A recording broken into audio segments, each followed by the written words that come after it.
Hello my dear student, good morning to all of you. आज हम पढ़ेंगे IUPAC nomenclature का लेक्चर नंबर 18 कार्बनिक यौगिकों की आईयूपीएससी नामकरण करने की विधि। लास्ट क्लास में हमने नॉर्मल हाइड्रोकार्बन, आइसो हाइड्रोकार्बन और नियो हाइड्रोकार्बन के बारे में पढ़ चुके हैं तथा नॉमेनक्लेचर की जो श्रेणियां हैं जैसे एल्केन श्रेणी, एल्कीन श्रेणी, एल्काइन श्रेणी तथा समूह जैसे एल्कोहल, कार्बोक्सिलिक इत्यादि के बारे में भी हम पढ़ चुके हैं। तो यहाँ पर हम पढ़ेंगे कि जैसे कोई कार्बनिक यौगिक दिया हुआ है उसका हम नॉमेनक्लेचर किस प्रकार करेंगे। तो आइए हम सबसे पहले देखते हैं कि कोई कार्बनिक यौगिक है उसके नॉमेनक्लेचर के लिए कौन कौन सी विधियां प्रयुक्त की जाती हैं। तो सबसे पहला पॉइंट है कि हम सबसे पहले जनक श्रृंखला का चुनाव करेंगे। किसका? जनक श्रृंखला का चुनाव करेंगे। तो यदि कोई भी कार्बनिक यौगिक दिया है तो आपका काम है कि सबसे पहले आप जनक श्रृंखला का चुनाव कीजिए कि उस कार्बनिक यौगिक में कितने कार्बन परमाणु उपस्थित हैं, कितने कार्बन परमाणु उपस्थित हैं। और दूसरा पॉइंट है कि हम जनक हाइड्रोकार्बन के नाम की रचना करेंगे।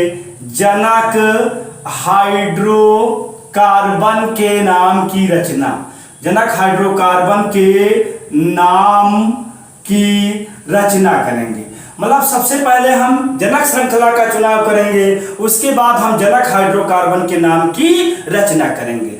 जैसे कहीं पर एक कार्बन है तो उसको हम मेथ कहते हैं, दो कार्बन है तब एथ कहते हैं, तीन कार्बन है तब प्रोप कहते हैं, चार कार्बन है तब ब्यूट कहते हैं, पांच कार्बन है तब पेंट कहते हैं, छह कार्बन है तब हेक्स कहते हैं, सात कार्बन है तब जो है हेप्ट कहते हैं, और आठ कार्बन है तो उसको हम ऑक्ट कहते हैं, और नौ कार्बन है तो उसको नोन कहते हैं, 10 कार्बन है तब उसको डेक कहते हैं। और तीसरे नंबर पर है, तीसरा पॉइंट जो है जनक श्रृंखला का हम अंकन करते हैं।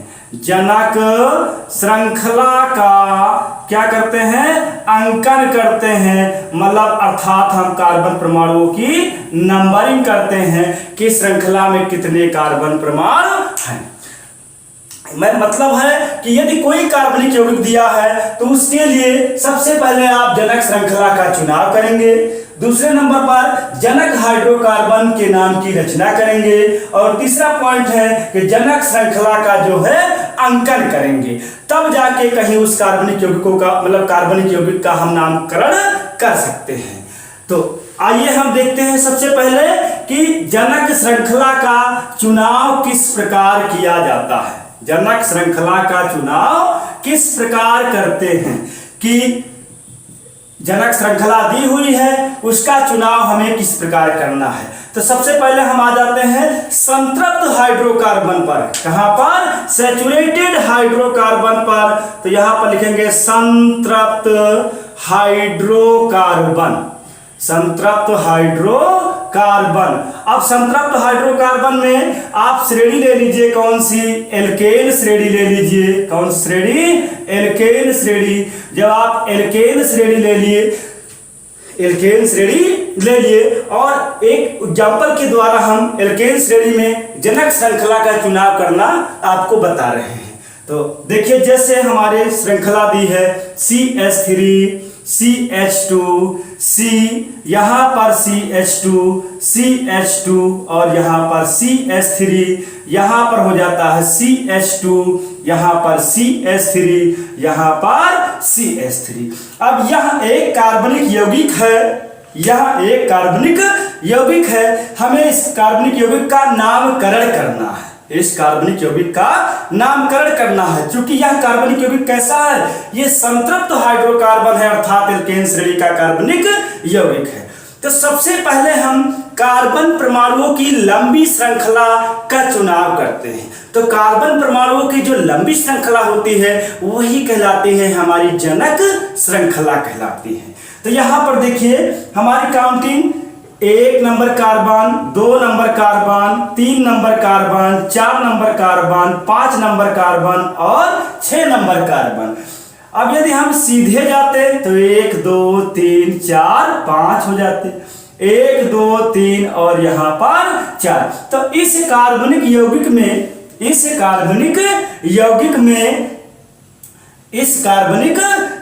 में कार्बन परमाणुओं की संख्या कितनी है? कार्बन परमाणुओं की संख्या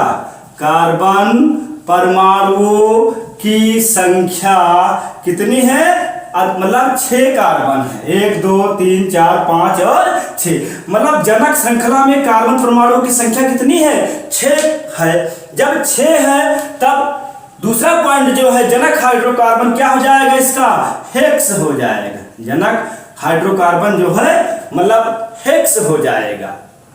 ठीक, तो जनक हाइड्रोकार्बन आपका हेक्स हो गया। तो ये हम बता रहे थे किसके लिए? संतृप्त हाइड्रोकार्बन एल्केन के लिए। जैसे कोई कार्बनिक यौगिक आपका दिया है, इस तरह से दिया हुआ है कि CH3, C, यहां पर CH3 और CH3 दिया है। अब यह एक कार्बनिक यौगिक है, कह रहे हैं इस कार्बनिक यौगिक में आप जनक श्रृंखला का चुनाव करिए। तो जनक श्रृंखला के चुनाव के लिए कार्बन परमाणुओं की सबसे लंबी श्रृंखला हम चुनेंगे। तो देखिए 1 2 3 कार्बन परमाणुओं की सबसे लंबी श्रृंखला है। ये 2 पूर्व लग्नक जुड़े हुए हैं। 2 क्या जुड़े हुए हैं? पूर्व लग्नक जुड़े हुए हैं। ठीक, तो यहां पर हम जनक श्रृंखला का चुनाव कर रहे हैं। दूसरा पॉइंट है जनक हाइड्रोकार्बन क्या होगा? तो इसका जनक हाइड्रोकार्बन हो जाता है प्रोप। जनक हाइड्रोकार्बन प्रोप होगा, क्योंकि 3 कार्बन पर जनक हाइड्रोकार्बन प्रोप होता है। 3 कार्बन है तो 3 कार्बन पर जनक हाइड्रोकार्बन क्या होगा? प्रोप होता है। तो आप लोग इसको तब तक नोट करिए। अब आइए हम इसमें दूसरा देख रहे हैं, क्योंकि हम अभी संतृप्त हाइड्रोकार्बन देख रहे हैं। अब देखेंगे असंतृप्त हाइड्रोकार्बन। असंतृप्त हाइड्रोकार्बन के बारे में देखेंगे। तो असंतृप्त हाइड्रोकार्बन जैसे आपकी श्रेणी है कौन सी? एल्कीन श्रेणी, या दूसरी श्रेणी कौन सी होती है? एल्काइन श्रेणी। मतलब एल्कीन श्रेणी या फिर एल्काइन श्रेणी। तो देखिए यहां पर दिया हुआ है CH3, CH2, C, double bond CH2, यहां पर जुड़ा है CH3, यहां पर जुड़ा है CH3। अब यह एक कार्बनिक यौगिक है जो असंतृप्त हाइड्रोकार्बन है। असंतृप्त हाइड्रोकार्बन है। यहां पर हम जनक श्रृंखला का चुनाव करेंगे तो जो हमारा फंक्शनल ग्रुप है ये कार्बन नंबर 1 होगा, क्योंकि यहां से क्रियात्मक समूह एक ही नंबर पर है, नजदीक है। तो 1 नंबर, इसको कहेंगे 2 नंबर, 3 नंबर, 4 नंबर और 5 नंबर। अब यहां पर कार्बन परमाणुओं की संख्या कितनी हो गई? कि कार्बन परमाणुओं की संख्या, कार्बन परमाणुओं की संख्या हो गई कितनी? 5 कार्बन है। जब ये 5 कार्बन है तो हमारा जनक हाइड्रोकार्बन जो हो जाता है, जनक हाइड्रोकार्बन, तो जनक हाइड्रोकार्बन हो जाएगा 5 कार्बन पर क्या होता है? पेंट होता है। 5 कार्बन पर पेंट होता है। तो इस प्रकार से हमने एल्कीन श्रेणी के लिए भी जनक कार्बन परमाणुओं की श्रृंखला का चुनाव करना सीख लिया। अब आगे देखेंगे एल्काइन श्रेणी के लिए। क्या देखेंगे? एल्काइन श्रेणी के लिए। तो आइए अब देखते हैं एल्काइन श्रेणी के लिए कैसे क्या करना होगा आपको। एग्जाम्पल ले लीजिए CH3, CH2, C, triple bond CH, triple bond CH।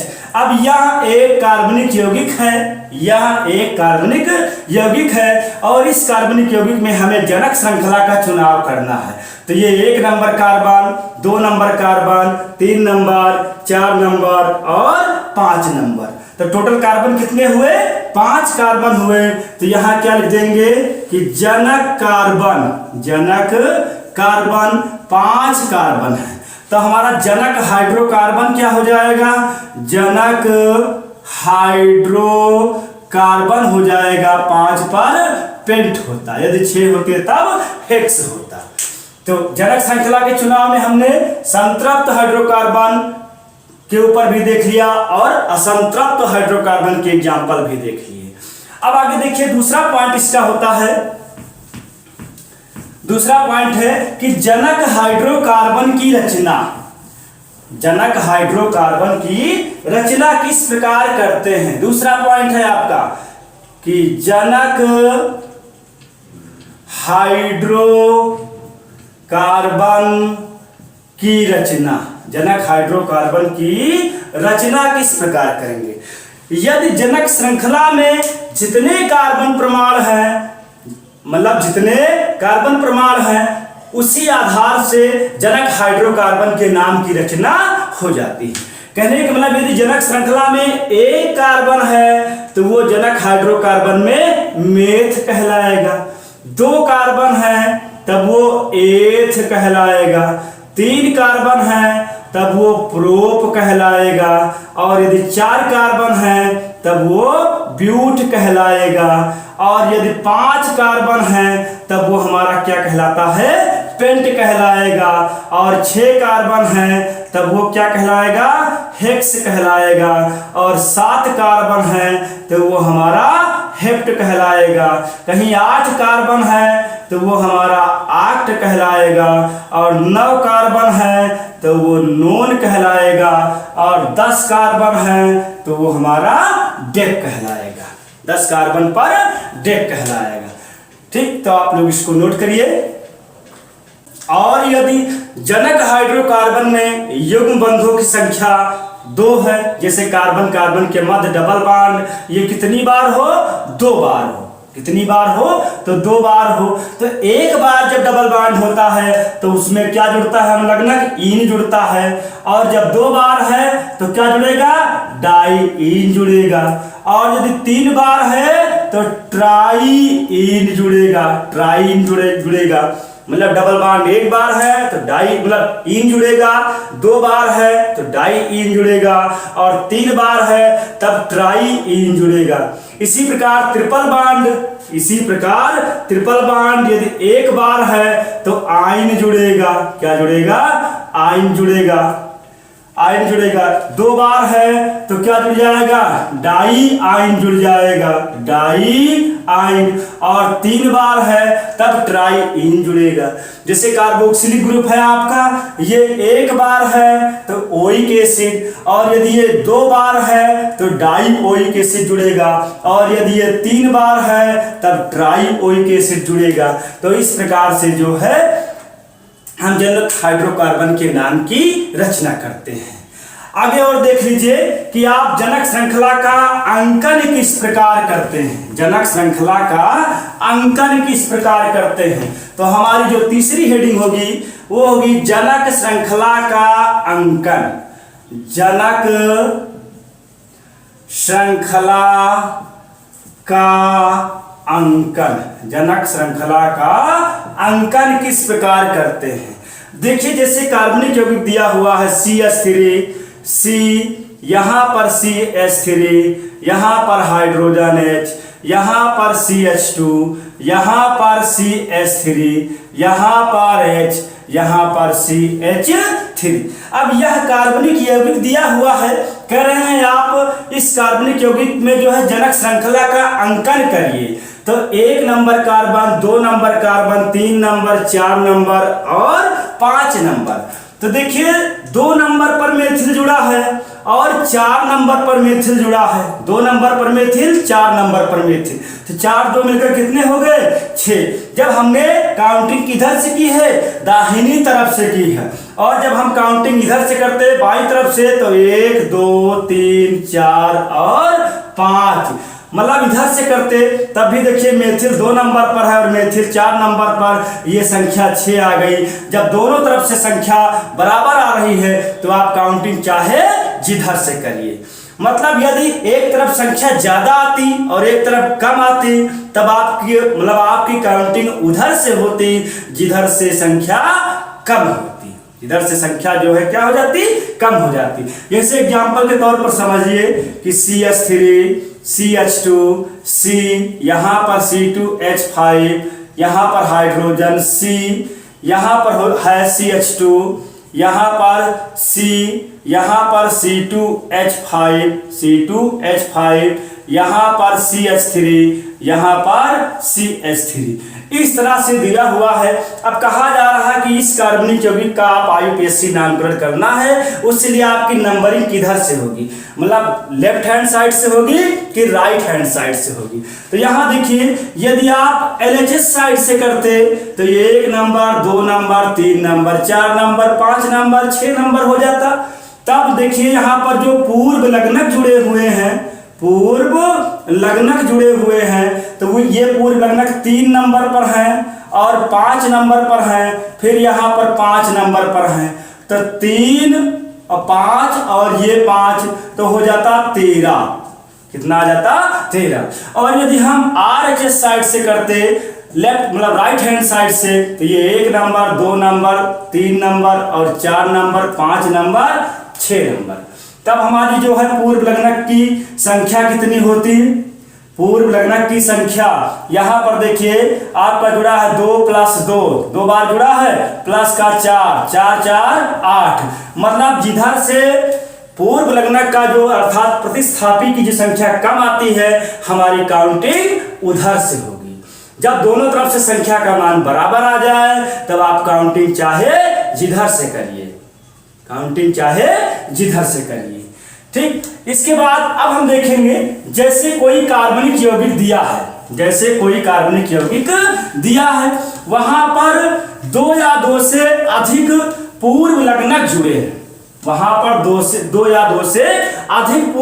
जुड़े हैं, जैसे CH3, यहाँ पर CH3, यहाँ पर H, यहाँ पर आपका हो गया C2H5, यहाँ पर हाइड्रोजन CH2 CH3। अब यहाँ पर जब 2 या 2 से अधिक पूर्व लग्नक हैं, एक ये पूर्व लग्नक है, एक ये पूर्व लग्नक है, अब कह रहे हैं काउंटिंग किधर से होगी? तो इस साइड मतलब LHS से मतलब मान कम आएगा, जो काउंटिंग का मान है वो कम आएगा। देखो 2 नंबर, 3 2 3 5 हुआ, और इधर से काउंट करते हैं 1 2 3, 3 और 4 7 हो जाता, तो इधर से हमारी काउंटिंग नहीं हो सकती थी। तो 3 नंबर, 4 नंबर, 5 नंबर। तो देख लीजिए पूर्व लग्नक की संख्या, पूर्व लग्नक बराबर, जब आप राइट हैंड साइड से करते तो 2 + 3 = 5 मान आ गया। और जब पूर्व लग्नक जब आप किधर से करते, जब लेफ्ट हैंड साइड से करे हैं तब मान 5 आया है, और जब आप राइट हैंड साइड से करते तो 1 2 3 4 और 5 मान आ गया।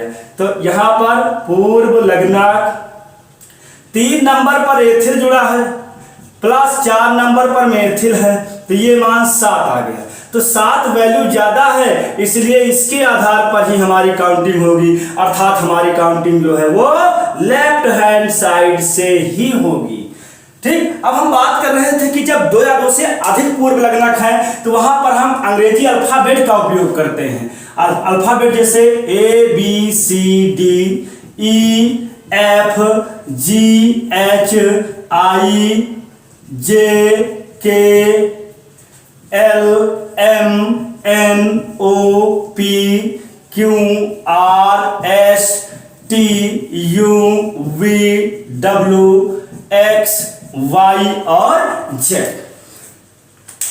ABCDEFGHIJKLMNOPQRSTUVWXYZ, ये जो अंग्रेजी अल्फाबेट है। अब इस अल्फाबेट में जिसका उच्चारण पहले होता है उसको हम पहले लिखेंगे, और जिसका उच्चारण बाद में है उसको हम बाद में लिखेंगे। जैसे इस कार्बनिक यौगिक में मेथिल है और एथिल है, तो देखो एथिल पहले आता है, ई यहीं पर तो है, और मेथिल एम यहाँ पर है, मेथिल बाद में आता है, इसलिए हम लिखेंगे 3 एथिल 4 मेथिल पेंटेट। मतलब अंग्रेजी अल्फाबेट के आधार पर ही आपको नाम लिखना, मतलब पूर्व लग्नक लिखने हैं। जैसे कहीं पर क्लोरो और ब्रोमो दोनों लगा है, ठीक है, तो बी पहले आएगा, ब्रोमो पूर्व लग्नक पहले लिखा जाएगा और क्लोरो पूर्व लग्नक बाद में लिखा जाएगा। मतलब ब्रोमो पहले और क्लोरो बाद में लिखा जाएगा, ठीक। अब आगे बात करते हैं कि जैसे कोई कार्बनिक यौगिक है, जैसे कोई कार्बनिक यौगिक है, वहां पर दो या दो से अधिक जब क्रियात्मक समूह आ जाते हैं तब क्या करते हैं? जब दो या दो से अधिक क्रियात्मक समूह आ जाते हैं तो उसके लिए मतलब समूहों की वरीयता सारणी की आवश्यकता पड़ती है। जैसे एग्जांपल के तौर पर देखिए, कार्बनिक यौगिक दिया है CH3, यहाँ पर CH2, यहाँ पर आपका OH है, यहाँ पर आपका H है, यहाँ CH2, यहाँ पर CH2, CONH2, CONH2। अब देखिए एक क्रियात्मक समूह एमाइड है, एमाइड भी तो एक क्या है? फंक्शनल ग्रुप है, और दूसरा फंक्शनल ग्रुप है आपका क्या? एल्कोहल का है, एल्कोहल। अब जब दो या दो से अधिक क्रियात्मक समूह आ गए तब हम किस आधार से इनका IPSC नामकरण करते हैं? तो इसके लिए हमें आवश्यकता पड़ती है क्रियात्मक समूहों की वरीयता सारणी, क्रियात्मक समूहों की वरीयता सारणी। तो आइए अब हम देखेंगे वरीयता सारणी के बारे में। तो आइए बच्चों, अब हम देखते हैं कि क्रियात्मक समूहों की वरीयता सारणी, क्रियात्मक समूहों की वरीयता सारणी की मतलब जैसे दो या दो से मतलब किसी भी कार्बनिक यौगिक में दो या दो से अधिक क्रियात्मक समूह जब दिए होते हैं तब वहाँ पर हमें वरीयता सारणी की आवश्यकता पड़ती है। तो इस सारणी में जो भी क्रियात्मक समूह ऊपर होता है उसको प्रधान क्रियात्मक समूह मानते हैं, और जो समूह नीचे होता है सारणी में उसको पूर्व लग्नक के रूप में परफिक्स के रूप में लिख दिया जाता है। अर्थात कहने का मतलब हमारा है कि इस सारणी में जो समूह वरीयता सारणी में ऊपर है, मतलब जिसकी वरीयता ऊपर है, क्योंकि ऊपर से नीचे जब आ रहे हैं तो वरीयता घट रही है, और नीचे से ऊपर जब जा रहे हैं तो वरीयता बढ़ रही है। तो जो समूह वरीयता सारणी में ऊपर है उसकी वरीयता अधिक है, उसको हम प्रधान क्रियात्मक समूह कहेंगे, और जो समूह नीचे है उसकी वरीयता कम है उसको हम प्रतिस्थापी समूह अर्थात पूर्व लग्नक के रूप में उसका नामकरण करते हैं। तो आइए अब हम देखते हैं वरीयता सारणी। तो क्रियात्मक समूह दिया है, अनुलग्न दिया है और पूर्व लग्न दिया है। ठीक, तो यहाँ देखिए जैसे हमारा जो कार्बोक्सिलिक ग्रुप है बॉन्ड COOH, कार्बोक्सिलिक ग्रुप जो है बॉन्ड COOH, इसकी वरीयता अधिक है, कार्बोक्सिलिक ग्रुप की वरीयता अधिक है, और इसको हम इसका अनुलग्न OE कम्ल होता है, जो हमने अभी तक पढ़ रहे थे समूहों के बारे में, जैसे एल्केन श्रेणी, एल्कीन श्रेणी, एल्काइन श्रेणी, एल्कोहल श्रेणी, कार्बोक्सिलिक श्रेणी, ये सब पढ़ रहे थे। तो कार्बोक्सिलिक समूह का अनुलग्नक OE कम्ल है, और इसका जो पूर्व लग्नक है ये कार्बोक्सी होता है। आगे आइए, जैसे कि हमारा सल्फोनिक ग्रुप है, सल्फोनिक ग्रुप SO3H को सल्फोनिक ग्रुप कहते हैं। तो सल्फोनिक अम्ल, इसका अनुलग्नक सल्फोनिक अम्ल है, मतलब यदि कहीं पर भी किसी भी कार्बनिक यौगिक में SO3H जुड़ा है तो उसको हम सल्फोनिक एसिड कहेंगे। तो सल्फोनिक अम्ल, लेकिन इसका जो परफिक्स अर्थात पूर्व लग्नक है वो सल्फो होता है। अब आइए आगे, जो तीसरे नंबर पर है हमारा जो क्रियात्मक समूह है COR, मतलब एस्टर समूह का, COR मतलब एस्टर समूह, इसका अनुलग्न है OH।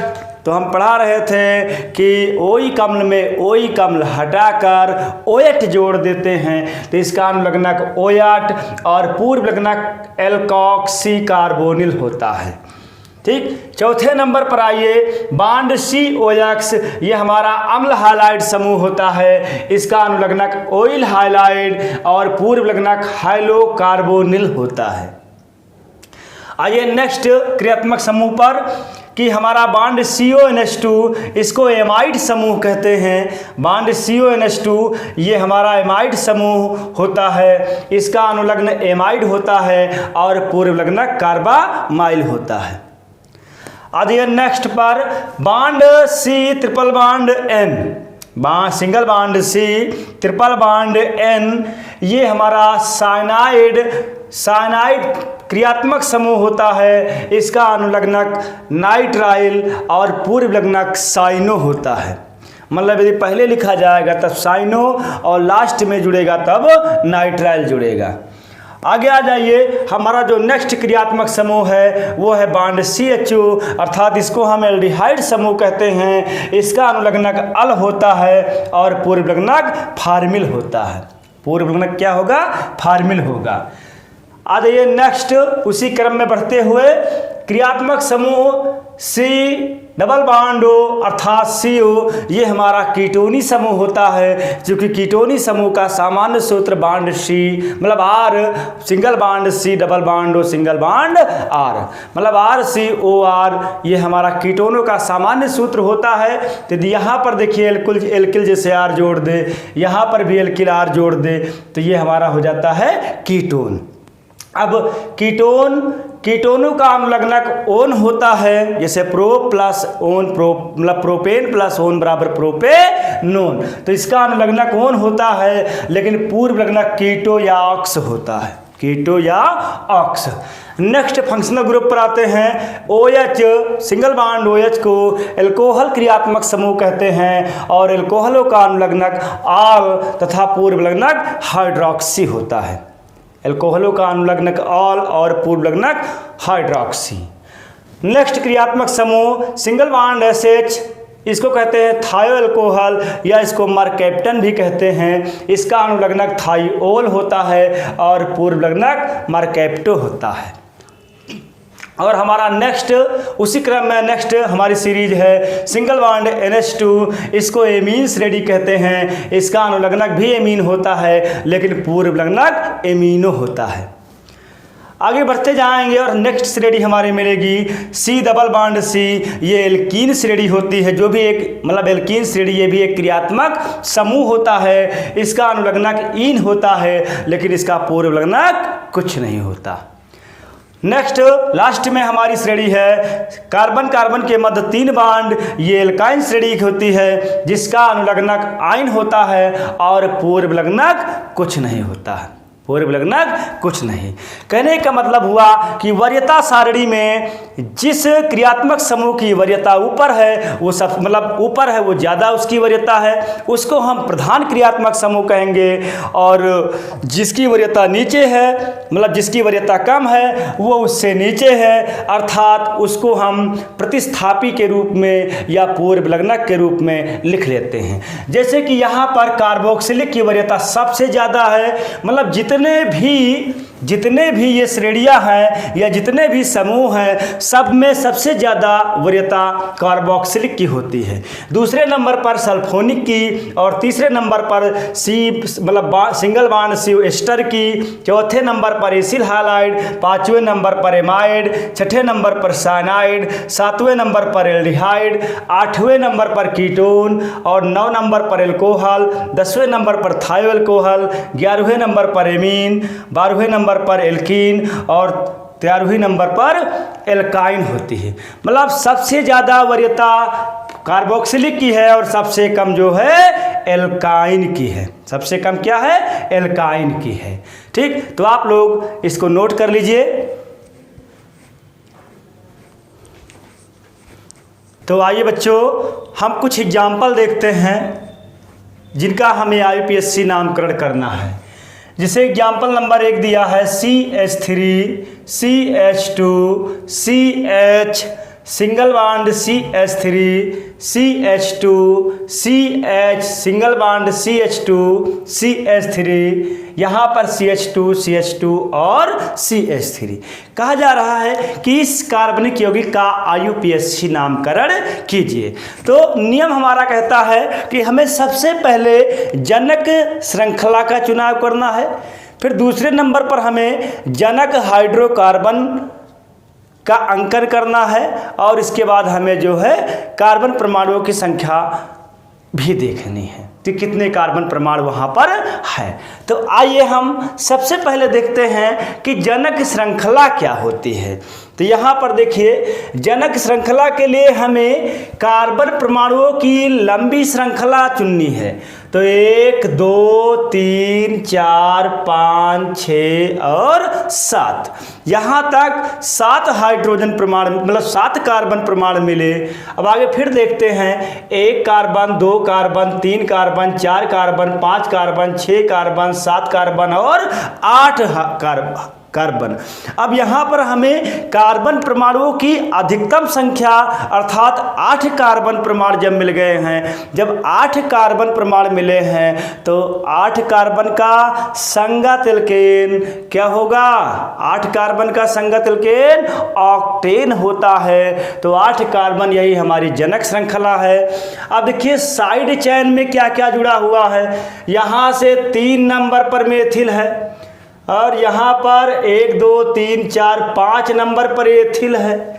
3 नंबर और 5 नंबर, तो यहाँ पर 3 और 5 मतलब 8 संख्या आ गई। यदि हम इधर से काउंटिंग करें 1 2 3 4 पर एथिल है और 1 2 3 4 5 6 4 10 पर एथिल है। तो मतलब ये 10 वाली संख्या जो है ज़्यादा हो गई और जो वो आपकी 3 और 5 8 वाली संख्या कम है। तो हमें निम्नतम संख्या के आधार पर ही काउंटिंग करनी होती है। जैसे यहाँ पर आप समझ लीजिए कि जैसे यदि आप यहाँ से काउंटिंग कर रहे हैं 1 2 3 4 5 6 7 और 8 कार्बन परमाणु आपको मिले। देखो 3 ऑक्टेन तो हो गया, संगत एल्केन ऑक्टेन हुआ, चूंकि हर जगह सिंगल बॉन्ड लगा है। अब हमें सिर्फ प्रीफिक्स के बारे में देखना है। तो 3 पर मेथिल है तो 3 हो गया, 5 पर एथिल है 3 + 5 8 हो गया। यदि हमने काउंटिंग LHS साइड से की है। अब यदि हम RHS साइड से काउंटिंग करते 1 2 3 4 मतलब ये संख्या 4 पर एथिल हो जाती, 5 और 6 पर मेथिल हो जाती, तो ये 10 है। तो रूल हमारा कहता है कि हमारी काउंटिंग उधर से होगी जिधर से प्रीफिक्स के जो अंकों का योग है वो निम्न हो, अंकों का योग निम्न है। तो ये संख्या बेस्ट रहेगी और ये संख्या क्या हो जाएगी? गलत हो जाएगी। तो यहाँ पर IUPAC नामकरण आप देखिए, IUPAC नामकरण, IUPAC नामकरण हमें देखना है। तो क्या हो जाएगा? 3 पर मेथिल है और 5 पर एथिल है। अब फिर यहाँ बात फंस गई वर्णमाला की कि M और E में पहले क्या आता है। तो आइए हम अल्फ़ाबेट पर जाते हैं। अल्फ़ाबेट में E पहले आता है और M बाद में आता है। अल्फ़ाबेट जैसे A B C D E F G H I J K L M, M बाद में आया और E जो है पहले आ गया। तो 5 पर एथिल है, ये हम लिखेंगे यहाँ पर कि 5 एथिल। देखो 5 पर एथिल है तो 5 एथिल हो गया हमारा। और 3 पर मेथिल है तो यहाँ फिर लिखेंगे कि 3 पर है मेथिल। 5 एथिल 3 मेथिल, 8 कार्बन है, सबके मध्य सिंगल बॉन्ड है, तो ये हो जाता है हमारा ऑक्टेन हो जाएगा। तो इस कार्बनिक यौगिक का IUPAC ने 5 ethyl 3 methyl octane, 5 ethyl 3 methyl octane. अब आ जाओ एग्जाम्पल नंबर 2 पर कि ये एग्जाम्पल नंबर 2 दिया है। कहा जा रहा है इस कार्बनिक यौगिक का आप IUPAC नामकरण कीजिए। जब इस कार्बनिक यौगिक का हम IUPAC नामकरण करेंगे तो यहाँ पर ध्यान देना है कि काउंटिंग हमारी उधर से होगी जिधर से डबल बॉन्ड जो हमारा फंक्शनल ग्रुप है वो नज़दीक है। क्योंकि यहाँ से काउंटिंग करेंगे तो 2 नंबर पर ही है, ये 3 हो गया, ये 4 हो गया, ये 5 हो गया। जब ऊपर से काउंटिंग करेंगे 1 2 3 तब हमारा 3 नंबर पर है, इधर 2 नंबर पर है। अब सबसे कम अंक हमें किधर मिल रहे हैं? इस साइड से मिल रहे हैं। सबसे कम अंक जो है इस साइड से मिल रहे हैं। अब जब मिल रहे हैं तो 2 नंबर पर आपका डबल बॉन्ड जुड़ा हुआ है अर्थात ईन है। 4 नंबर पर ब्रोमो है जो एक प्रफिक्स है अर्थात एक पूर्व लग्नक है। तो आइए हम इस कार्बनिक यौगिक का भी IUPAC नेम देख रहे हैं कि इस कार्बनिक यौगिक का IUPAC नेम क्या होगा। IUPAC नेम क्या होगा? तो आइए IUPAC नेम लिख रहे हैं 4 पर BR अर्थात ब्रोमीन को पूर्व लग्नक के रूप में ब्रोमो कहते हैं। क्या कहेंगे? ब्रोमो कहेंगे। तो 4 ब्रोमो 5 कार्बन है तो पेंट कहलाएगा। 4 ब्रोमो पेंट। 2 नंबर पर क्या जुड़ा है? ईन जुड़ा है तो 4 ब्रोमो पेंट 2 ईन। 4 ब्रोमो पेंट 2 ईन। इसको हम इस तरह भी कह सकते हैं कि 4 ब्रोमो पेंटीन 2। 4 bromo pentene 2।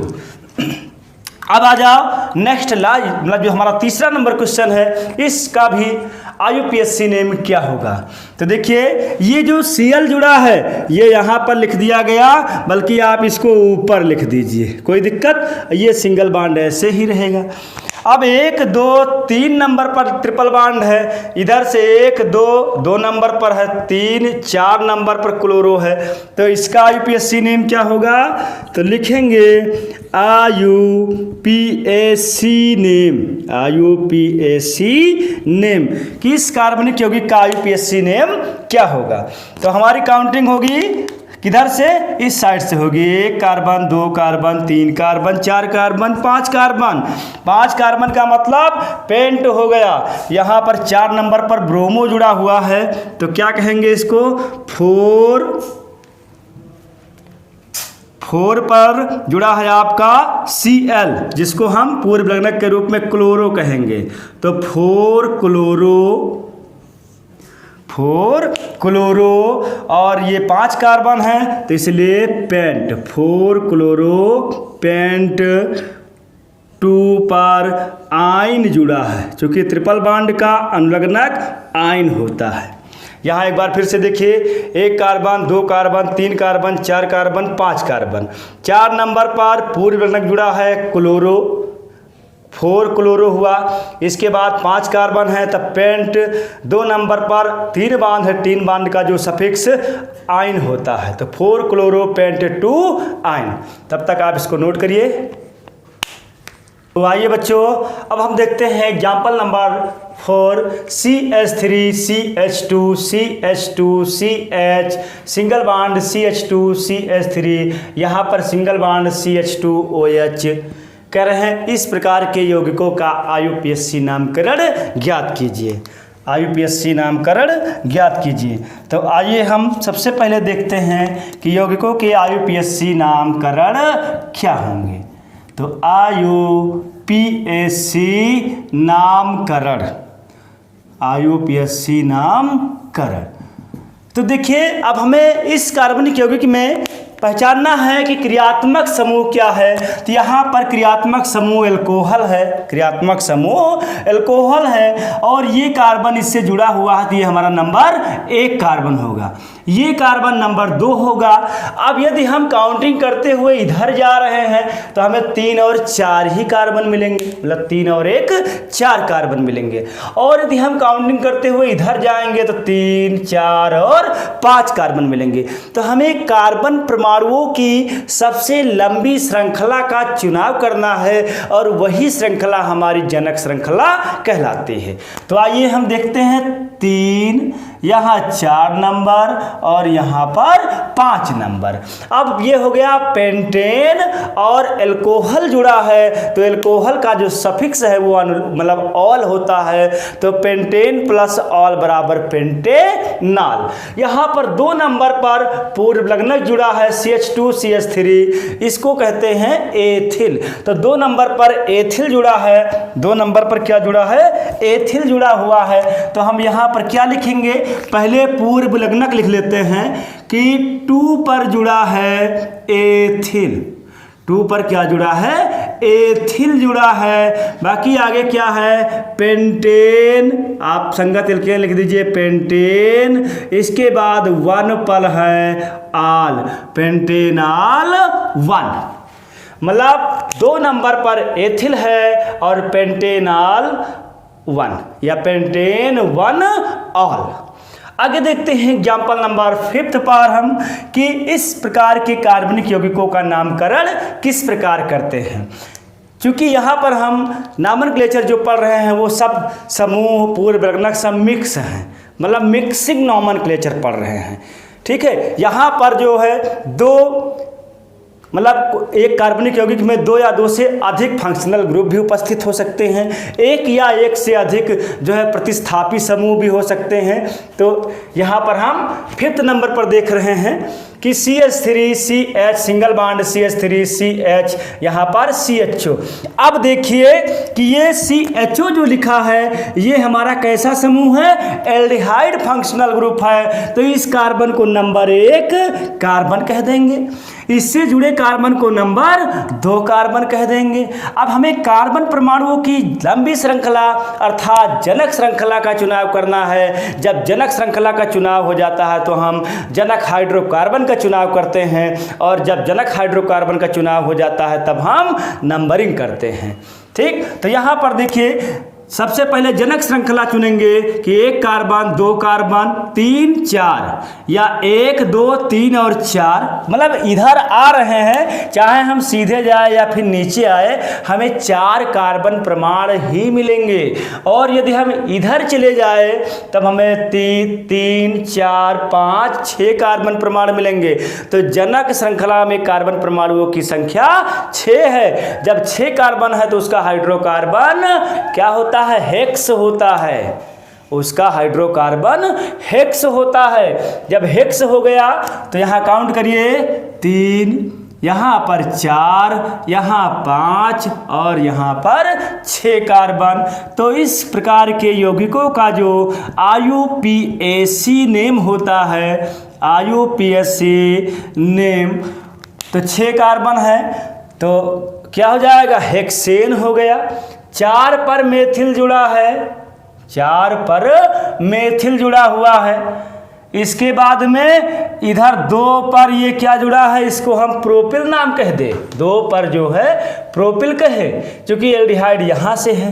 तो आइए देखते हैं 1 2 3 4 5 6, 4 पर मेथिल, इधर आपका ये प्रोपिल ही कहना है, इसको जो है प्रोपिल ही कहना है। तो आप अल्फ़ाबेट का उपयोग यहाँ पर करिए कि KLMNOP, तो M पहले आता है तो हो जाएगा 4 मेथिल, 4 मेथिल हो गया। 2 पर क्या हुआ, 2 पर जुड़ा है प्रोपिल, 2 प्रोपिल, देखो 2 पर प्रोपिल जुड़ा है C3H7, 4 मेथिल 2 प्रोपिल। आगे हो जाता है ये क्या, हेक्सेन, हेक्सेन 1 पर लगा है अल, तो 4 मेथिल 2 प्रोपिल हेक्सेन 1 अल कार्बनिक यौगिक का IUPAC नामकरण होगा। कार्बनिक यौगिक का IUPAC नामकरण होगा। आइए हम अब देखते हैं एग्जाम्पल नंबर 6 में कि इस प्रकार की कार्बनिक यौगिकों का IUPAC नामकरण क्या होगा।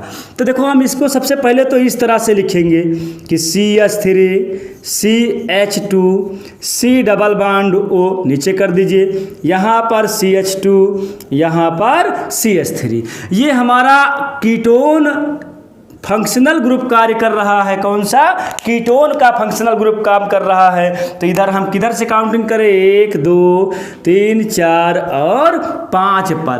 5 पर होता है क्या, पेंटेन, IUPAC नामकरण कर रहे हैं तो पेंटेन। 3 पर जुड़ा हुआ है क्या, ओन, इसका अनुलग्नक होता है, या दूसरा नाम हो सकता है इसका पेंटेनोन 2, या तीसरा नाम हम इस तरह भी लिख सकते हैं 2 पेंटेनोन, 2 पेंटेनोन। इस कार्बनिक यौगिक का IUPAC नामकरण होगा। तब तक आप इसको नोट करिए। तो आइए बच्चों अब हम देखते हैं कि ऐसे कार्बनिक यौगिक ले रहे हैं जिसमें दो क्रियात्मक समूह हैं। जैसे ये हमारा एग्जाम्पल है 7th number CH3 CH2 OH CH2 COOH। अब ये एग्जाम्पल है, कह रहे हैं कि इस कार्बनिक यौगिक का IUPAC नामकरण क्या होगा। मतलब ये कार्बनिक यौगिक दिया है, कहा जा रहा है इस कार्बनिक यौगिक का IUPAC नामकरण क्या होगा। तो यहाँ पर देखिए बेटा, दो क्रियात्मक समूह है, एक कार्बोक्सिलिक है और एक आपका एल्कोहल है। जब ऐसी स्थिति आ जाती है तब वहाँ पर हमें जो है वरीयता सारणी की आवश्यकता पड़ती है, जो हमने अभी आपको बताया है कि वरीयता मतलब विभिन्न क्रियात्मक समूहों की वरीयता सारणी। अब यहाँ पर दो फंक्शनल ग्रुप हैं, OH भी है और कार्बोक्सिलिक है। अब देखेंगे कि किस फंक्शनल ग्रुप की वरीयता अधिक है, तो वरीयता सारणी में कार्बोक्सिलिक ग्रुप ऊपर है, अर्थात इसकी वरीयता ज़्यादा है और ये हमारा प्रधान क्रियात्मक समूह होगा। ये हमारा जो है प्रधान क्रियात्मक समूह, और इसको हम नंबर 1 कार्बन मान लेंगे। ये नंबर 2 कार्बन, ये नंबर 3 कार्बन और ये नंबर 4 कार्बन। अब 4 कार्बन है, सबके मध्य सिंगल बॉन्ड है और कार्बोक्सिलिक का जो सफिक्स होता है वो ओइक एसिड होता है, तो butane plus oic acid, IUPAC name हो गया ब्यूटेनोइक एसिड। अब देखिए 3 नंबर पर OH जुड़ा है, अब इसको हम प्रीफिक्स के रूप में पहले लिखेंगे और OH का प्रीफिक्स जो है वो हाइड्रोक्सी होता है, तो यहाँ पर लिखेंगे कि 3 हाइड्रोक्सी। 3 पर क्या जुड़ा है, हाइड्रोक्सी जुड़ा है, तो 3 hydroxy butanoic acid, butanoic acid, मतलब 3 हाइड्रोक्सी ब्यूटेनोइक एसिड इस कार्बनिक यौगिक का IUPAC नामकरण है। अब आइए 8 नंबर एग्जाम्पल पर, यहाँ पर भी देखिए दो फंक्शनल ग्रुप हैं, एक आपका एल्डिहाइड है, दूसरा आपका जो है एल्कोहल है। तो यहाँ पर भी वरीयता सारणी आप देखेंगे तो एल्डिहाइड की वरीयता ज़्यादा है, एल्कोहल की वरीयता कम है, तो एल्कोहल हमारा पूर्व लग्नक के रूप में लिखा जाएगा। तो यहाँ पर ये हो गया number 1 carbon, number 2 carbon, number 3, number 4 और नंबर 5। तब हम इस प्रकार के यौगिकों का जो है IUPAC नामकरण करेंगे। तो IUPAC नाम क्या होगा, 3 पर हाइड्रोक्सी है तो यहाँ क्या लिखा जाएगा कि 3 हाइड्रोक्सी, 3 हाइड्रोक्सी, 3 पर हाइड्रोक्सी है, और पेंटेन है, क्या है ये, पेंटेन, जो कि 5 कार्बन है, सब कार्बन के मध्य सिंगल बॉन्ड है, और 1 नंबर पर अनलग्नक क्या जुड़ा है, अल जुड़ा है, तो इसका IUPAC नेम हो जाएगा 3 हाइड्रोक्सी पेंटेन 1 अल, या इसको हम इस तरह भी कह सकते हैं कि 3 हाइड्रोक्सी पेंटेनल 1 या 3 हाइड्रोक्सी मतलब 1 पेंटेनल, मतलब इस तरह से हम इसको मतलब इसका नामकरण कर सकते हैं। अब आ जाइए 9 नंबर एग्जाम्पल पर, यहाँ पर देखिए आपका फंक्शनल ग्रुप एमाइड जुड़ा हुआ है, 1 नंबर कार्बन, 2 नंबर कार्बन और 3 नंबर कार्बन। एक पूर्व लग्नक है, अर्थात एक प्रफिक्स है जो क्या कहलाता है, मेथिल कहलाता है। अब कहा जा रहा है कि इस प्रकार के यौगिक का IUPAC नामकरण क्या होता है, मतलब इस प्रकार के यौगिक का IUPAC नामकरण क्या होगा।